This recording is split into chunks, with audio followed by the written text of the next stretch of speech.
Hello, good evening to you all. So आज हम अपने सीरीज़ को कंटिन्यू करने जा रहे हैं। So let us start. हमने छोड़ा था यहाँ तक, राइट। आज हम इंटरिम गवर्नमेंट पढ़ेंगे। 2 सितंबर 1946 में interim government of India was formed. Interim government of India form हुआ था and it lasted until India's independence on 15 अगस्त 1947। ठीक है, 1947 तक, 15 अगस्त 1947 तक ये इंटरिम गवर्नमेंट ऑफ इंडिया था। ठीक है, and the partition of the country into India and Pakistan, जब इंडिया और पाकिस्तान का पार्टीशन हो चुका था, राइट। तो जो president of the executive council है, president of the executive council, viceroy and governor general of India was viscount Wavell. Who was that? Viscount Wavell till Feb 1947। फिर लॉर्ड माउंटबेटन आया from Feb 1947। Commander in chief इस time के sir Claude Auchinleck थे। Sir Claude Auchinleck, it's very important, different exams में आते हैं ये। ठीक है, commander in chief was sir Claude ऑचनलेक। Vice president कौन था? Also in charge of external affairs and Commonwealth relations, Jawaharlal Nehru, INC। Okay, ये INC ग्रुप के थे, INC पार्टी के थे जवाहरलाल नेहरू, जो कि वाइस प्रेसिडेंट, जो कि external affairs plus Commonwealth relations के वाइस प्रेसिडेंट थे। ठीक है, जो वाइस प्रेसिडेंट थे वो also in charge of these departments, जो कि जवाहरलाल नेहरू थे।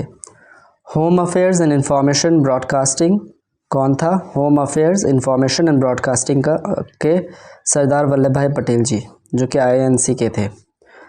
Agriculture and food Rajendra Prasad, याद रखना, Rajendra Prasad was for agriculture and food, okay, INC, जो कि बाद में जाके प्रेसिडेंट बनते हैं, राइट। कॉमर्स में इब्राहिम इस्माइल चुंद्रीगर, मुस्लिम लीग के थे ये, इब्राहिम इस्माइल चुंद्रीगर। डिफेंस बलदेव सिंह जी INC के थे। फाइनेंस लियाकत अली खान, मुस्लिम लीग के थे। हेल्थ में आपके गजनफर अली खान, मुस्लिम लीग के थे। जगजीवन राम INC लेबर के थे, labour Jagjivan Ram, okay.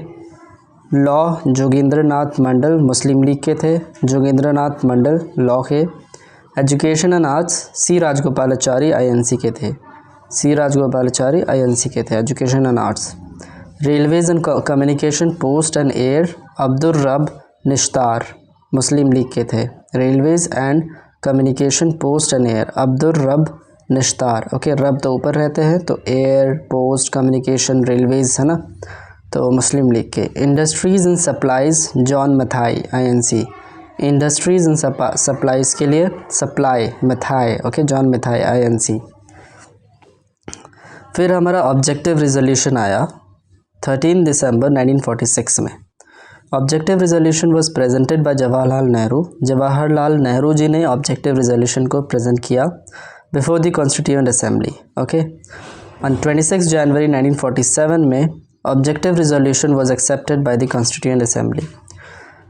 Present किया था 13 दिसंबर 1946 में और एक्सेप्ट हो गया था 22 जनवरी 1947 में, ओके, कॉन्स्टिट्यूएंट असेंबली के द्वारा। Actually accepted means adopted, okay. Then comes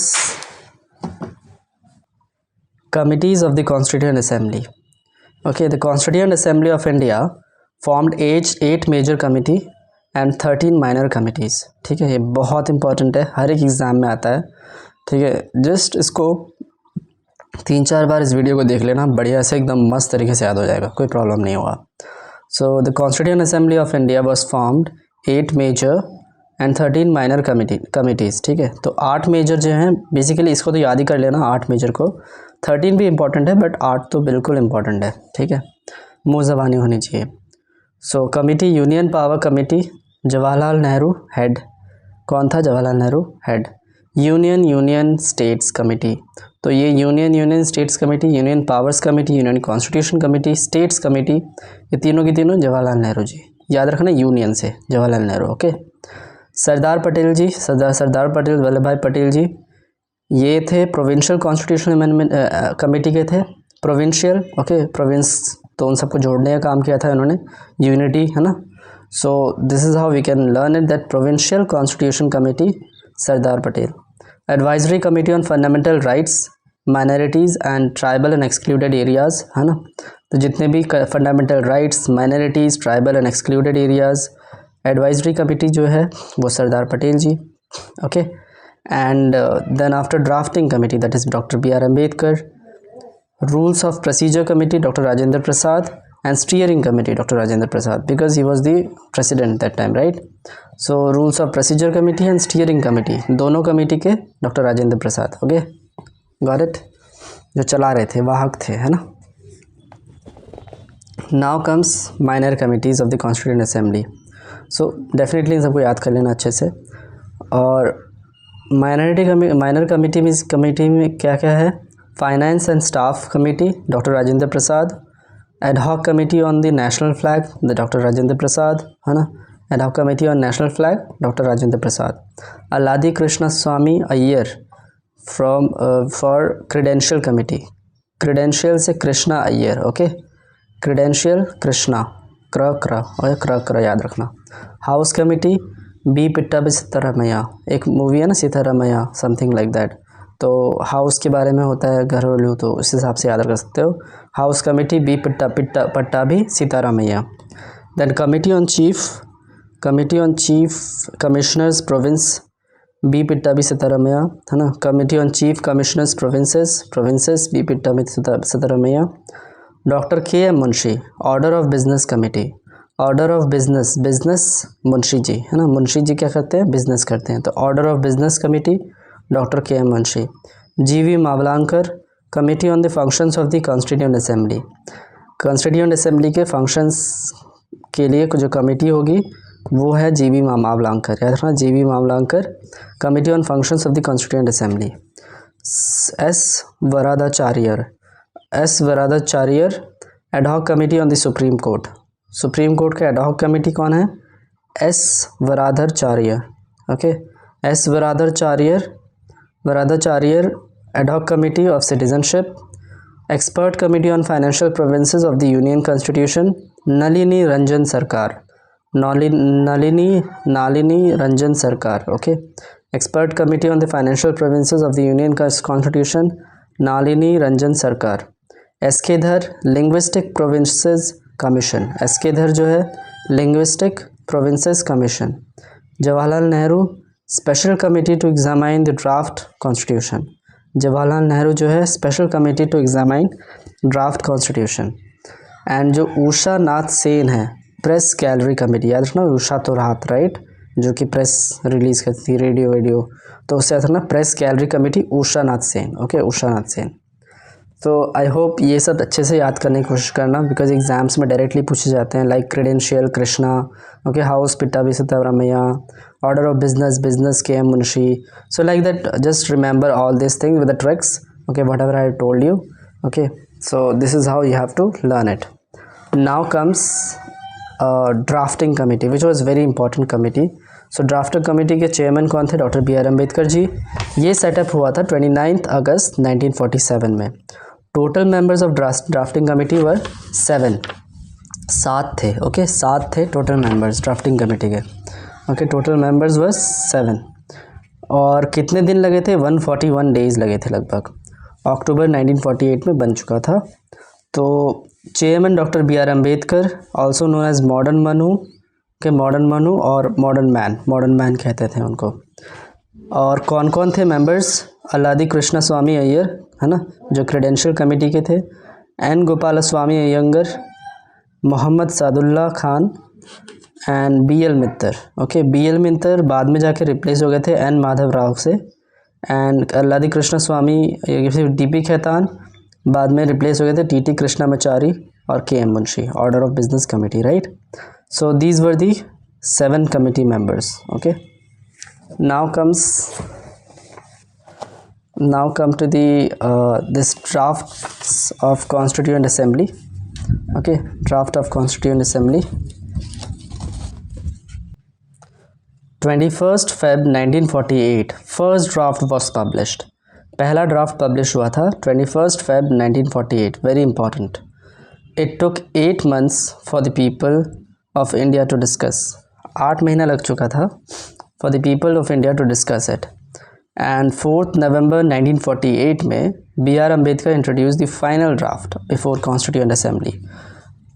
final draft किसके द्वारा हुआ था? बी आर अम्बेडकर जी के द्वारा हुआ था ऑन 4 November 1948 में। B R Ambedkar was elected to the constituent assembly from Bengal province in July 1946 before partition, but after partition he was elected from Bombay presidency. पहले बंगाल से हुए थे before partition and after partition Bombay से। ओके, ईस्टर्न फिर western. Okay, याद रखना, बहुत important question है, आता है। फर्स्ट रीडिंग वॉज 5 दिन का हुआ था पहला reading, 4 November 1948 to 9 November 1948। Then second reading 10 months 10 महीने का हुआ था plus 3 days, 15th of November 1948 to 17th October 1949। Then third reading complete हो गया था 26 November 1949। ओके, याद रखना ये। Then comes important sessions. Total sessions held 11 sessions for 165 days। Okay, 165 days के लिए 11 सेशन हेल्ड हो चुके थे। Total time taken for drafting the constitution was 2 years 11 months and 18 days। very important date that has been asked in most of the exams, most of the competitive exams। okay, so बहुत ज़्यादा important है, याद रखना। ये पूरा perfect है, थोड़ा सा घंटा वंटा इधर हो सकता है लेकिन ये दिन पूरा perfect है। so 2 years 11 months and 18 days। budget 64 lakhs to frame the constitution। Constitution को बनाने में बजट कितना लगा था? 64 lakhs। Okay, total constitution, total sessions कितने हुए थे कॉन्स्टिट्यूशन बनाने के लिए? 11 सेशन हुए थे। कितने दिन के लिए? 165 दिन के लिए। ओके, एंड कितने दिन, कितने साल लगे थे? 2 साल लगे थे, 11 महीने और 18 दिन। ओके, सो पहला सेशन जब हुआ था 9th to 23rd December 1946 में हुआ था। 10th सेशन कब हुआ था? 6 to 17th October 1949। Then 11th session कब हुआ था? Last session 14th to 26 November 1949। Also it was the last session. Okay, 11th session. तो याद रखना, फर्स्ट 10th और 11th it's important. Total 211 members were present on the first day of the constituent assembly, that is 9 December 1946। पहले दिन में ही constituent assembly में total 211 members थे। Okay, final draft का प्रेजेंट किया गया डॉक्टर बी आर अम्बेडकर द्वारा before the public on 4th November 1948। on 4th November 1948 में फाइनल ड्राफ्ट को प्रेजेंट किया गया। Then 26 November 1949 constitution was adopted. This day also celebrated as the constitution day. हम preamble में पढ़ते हैं ना, we the people of India having solemnly resolve to constitute India into sovereign socialist democratic republic वगैरह वगैरह करके लास्ट में to hereby adopt and enact our constitution on this 26 November 1949, जो भी ये बोलते हैं ना। तो उस टाइम पे ही 26 November 1949 में constitution was adopted. This day as celebrated as constitution day 26 November। ओके, 26 November 1949 some provisions were imposed. तभी इम्पोज हो गए थे कुछ provisions because that was an emergency case. Like ज़रूरी था सिटीजनशिप, है ना। सिटीजनशिप नहीं होगा तो कैसे हम कहलाएंगे कि वी आर इंडियंस, राइट। तो citizenship was the major one, article 5 to 9। Then election, article 324 to 329। Election भी ज़रूरी था क्योंकि कौन रूल करेगा उस हिसाब से इलेक्शंस भी ज़रूरत है। देन प्रोविजनल पार्लियामेंट, पार्लियामेंट को भी बनाना ज़रूरी था बिकॉज लॉ बनेंगे उससे, है ना। तो citizenship, election and provincial parliament, ये तीनों की तीनों प्रोविजंस 26 November 1949 को ही लागू हो गए थे। एंड 26 January 1950, है ना, कॉन्स्टिट्यूशन वॉज इन्फोर्स्ड। कॉन्स्टिट्यूशन जो है वो एनफोर्स हो चुका था, कमेंस्ड हो चुका था ऑन दिस डे, ठीक है।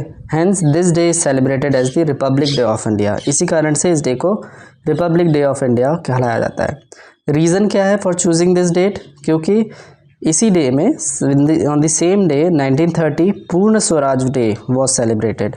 1930 में पूर्ण स्वराज को सेलिब्रेट किया गया था क्योंकि इसी दिन में 26 जनवरी में ही पूर्ण स्वराज को सेलिब्रेट किया गया था 1930 में, following the Lahore session of 1929। अब late me know in the comment section Lahore session में प्रेसिडेंट कौन था।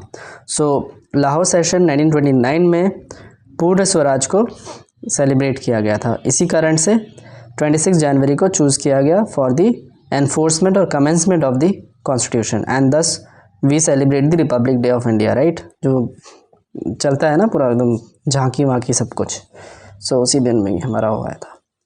Now come to the originally our constitution consisted of 395 articles, 8 schedule and 22 parts of and a preamble। ये बहुत इंपॉर्टेंट है, ठीक है। तो ओरिजिनली जो है हमारे कॉन्स्टिट्यूशन में टोटल 395 आर्टिकल्स हैं, 8 शेड्यूल है, वल्ला 395 आर्टिकल्स है, 8 शेड्यूल है एंड 22 पार्ट्स है, ओके। और एक प्रीएम्बल है, ओके।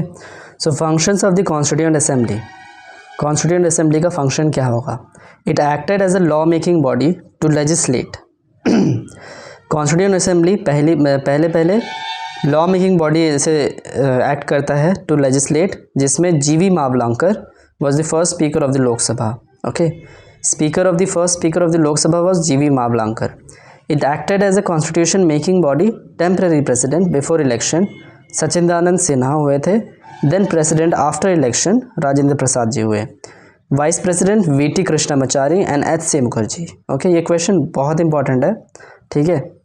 तो टेम्परेरी प्रेसिडेंट ये यूपीएससी में पूछा गया है। टेम्परेरी प्रेसिडेंट बिफोर इलेक्शन वो सचिदानंद सिन्हा पहले तो हुए थे कॉन्स्टिट्यूंट मेकिंग बॉडी के। बेसिकली कॉन्स्टिट्यूंट असेंबली दो चीज़ वर्क करता है, राइट। कभी कभी वो लॉ मेकिंग बॉडी के हिसाब से काम करता है और कभी कभी वो कॉन्स्टिट्यूशन मेकिंग बॉडी के हिसाब से काम करता है, राइट। तो जब भी law making body to legislate है ना, टू मेकिंग लॉज जैसे काम करता है, तो उस टाइम पे प्रेसिडेंट कौन रहता है? जीवी Mavalankar, the first speaker of the Lok Sabha. And जब वो कॉन्स्टिट्यूशन मेकिंग बॉडी काम करता है तब टेम्परेरी प्रेसिडेंट बने थे before election Sachchidananda Sinha, but उसके बाद after election president Rajendra Prasad बन चुके थे, okay. And vice president was V T Krishnamachari and H C. Mukherjee. It functioned as the first parliament of India, okay, and it adopted national flag on 22nd July 1947। ये बहुत important है, ये आता है क्वेश्चन, ठीक है, कि 22nd जुलाई 1947 में नेशनल फ्लैग को, हमारा जो फ्लैग है तिरंगा है ना, उसको अडॉप्ट किया गया था 22nd जुलाई 1947। एंड ये अडॉप्ट नेशनल एंथम कब अडॉप्ट हुआ था? 24 जनवरी 1950 में अडॉप्ट हुआ था नेशनल एंथम। जन गण गण जो हम गाते हैं रविंद्रनाथ टैगोर के द्वारा, है ना। नेशनल सॉन्ग भी वंदे मातरम बंकिम चंद्र चटर्जी। तो national anthem plus national song दोनों के दोनों अडॉप्ट हुए थे 24 जनवरी 1950, ठीक है। एंड इसी दिन में ही लास्ट सेटिंग था, राइट, लास्ट सेटिंग था। And it ratified India's membership in the commonwealth in May 1949। May 1949 में ये जो कॉन्स्टिट्यूशन है बेसिकली रेटिफाइड the India's membership of the commonwealth, ठीक है। And elected doctor Rajendra Prasad as the first president of India on 26 जनवरी 1950। 26 जनवरी 1950 में हमारे पहले प्रेसिडेंट ऑफ इंडिया कौन बने थे? डॉक्टर राजेंद्र प्रसाद जी, ओके, जो कि कॉन्स्टिट्यूशनल बॉडी के भी प्रेसिडेंट थे, ओके, आफ्टर इलेक्शन वाले। Some more significant facts to know, like legal and constitutional advisor was B.N. Roy। याद रखना B.N. Roy, okay, it was Roy, रे के बदले। So legal and constitutional advisor कौन थे? B.N. Roy। Chief draughtsman S.N. Mukherjee, याद रखना, chief draughtsman was S.N. Mukherjee, not doctor B.R. Ambedkar. बहुत सारे बच्चे कंफ्यूज होते हैं, but it was not Dr. B.R. Ambedkar, but it was S.N. Mukherjee, chief draftsman, okay. Now comes the last part, somehow we will complete it. So number of members who signed the constitution on that day, particularly 284, including 15 female members, 15 female members थी and 269 male members थे उस time पे। तो number of members who signed the constitution was 284, okay, signed on the last sitting of the Constituent Assembly on 24 January 1950, okay. Constitution calligraphers कौन कौन थे जिन्होंने लिखा था कॉन्स्टिट्यूशन को खुद हाथों से? इंग्लिश में किसने लिखा था? प्रेम बिहारी नारायण रायज़ादा। प्रेम बिहारी नारायण रायज़ादा जी ने इंग्लिश में पूरे के पूरे कॉन्स्टिट्यूशन को लिखा था। हिंदी में किसने लिखा था? वसंत कृष्णन वैद्य। वसंत कृष्णन वैद्य, याद रखना, वसंत कृष्णन वैद्य ने लिखा था हिंदी में। और कॉन्स्टिट्यूशन को डेकोरेट किसने किया था? With different architecture, different animals and all everything. बहुत सुंदर सुंदर आकृतियाँ किए हैं। किसने किया था डेकोरेट? नंदलाल बोस जी ने, जो कि शांति निकेतन में ही थे एज अ प्रोफेसर। सो नंदलाल बोस जी ने एंड बोहर राम मनोहर सिन्हा जी ने, इन दोनों ने कॉन्स्टिट्यूशन को डेकोरेट किया था। Secretary of constituent assembly H.V. Iyengar. H.V. Iyengar was the secretary of the Constituent Assembly. Okay, now comes the last part. India's constitution is the largest written constitution and it is a symbol of an elephant. Elephant क्यों? क्योंकि पूरी दुनिया में सबसे बड़ा written constitution कोई अगर है तो वो इंडिया कॉन्स्टिट्यूशन है। वहाँ पर हर एक चीज़ डिटेल में लिखी हुई है with intrinsic, implicit plus explicit meaning of it. So इसका सिंबल है एलिफेंट, याद रखना elephant. Language of the constitution English, and let me also know elephant जो है वो किसका सिंबल है, लाइक जैनिज्म और Buddhism? Let me know in the comment section. Okay, so language of the constitution was English. Important female members of the constituent assembly, पहली थी Rajkumari Amrit Kaur, first health minister. पहली हेल्थ मिनिस्टर कौन थी? राजकुमारी अमृत कौर। बहुत इंपॉर्टेंट क्वेश्चन है, हर एक exam में आता है। Okay, first female of chief minister of Uttar Pradesh Sucheta Kripalani. First female chief minister of Uttar Pradesh Sucheta Kripalani. Okay, first governor of Uttar Pradesh Sarojini Naidu. Sarojini Naidu was the first governor of Uttar Pradesh. Okay, first female chief minister कौन थी उत्तर प्रदेश के? Sucheta Kripalani. So I am telling you whatever I am teaching you, right? So every point is a PYQ and every point is having the potential to come in the exams, in the upcoming exams. So बस इतना ही पढ़ के चले जाओ, जो मैं पढ़ा रहा हूँ 3-4 बार इस वीडियो को देख के चले जाओ। छोटे छोटे वीडियोज़ हैं, just watch it and just enjoy it. इन एग्जाम में डेफिनेटली क्लिक करेगा, पक्का क्लिक करेगा। Okay, so Rajkumari Amrit Kaur first health minister, Sucheta Kripalani first female chief minister of Uttar Pradesh, और Sarojini Naidu first governor of Uttar Pradesh. So every point is gem, okay, which can lead you to different exams perfectly. Okay, thank you and have a nice day. So let us see tomorrow. कल हम पढ़ेंगे silent features of the constitution. Okay, bye bye.